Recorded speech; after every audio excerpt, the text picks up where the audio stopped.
एक अवतल दर्पण की वक्रता त्रिज्या 60 सेंटीमीटर है। कोई वस्तु अवतल दर्पण से 45 सेंटीमीटर दूरी पर रखी है।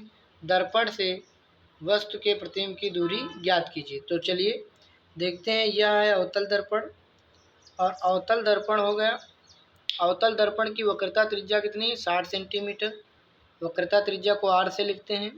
अवतल दर्पण है तो ये माइनस में होगी। फोकस दूरी निकालेंगे, F बराबर r/2।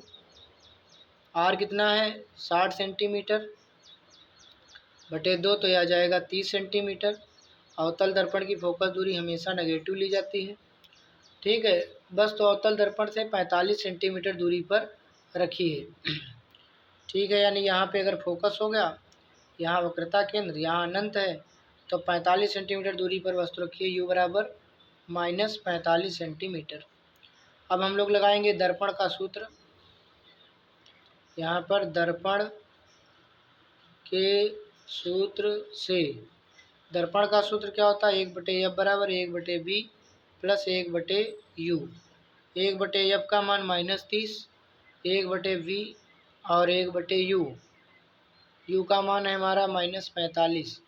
ये माइनस का 45 इस साइड आएगा पक्षांतर होकर, तो प्लस का हो जाएगा। माइनस का 1/30 बराबर 1/b। 30 और 45 का लासा निकाल लेंगे, तो 15 से काटेंगे तो 15 तिया 45, 15 दूनी 30, यानी 15 तिया 45 दूना 90 आएगा इसका लासा। तो 45 दूनी 90, 30 तिया 90, 1/v। 30 3 में से 2 गया, -1/90। तो v बराबर कितना आ जाएगा? v बराबर आ जाएगा -90 सेंटीमीटर। -90 सेंटीमीटर, इसका मतलब क्या होगा? अतः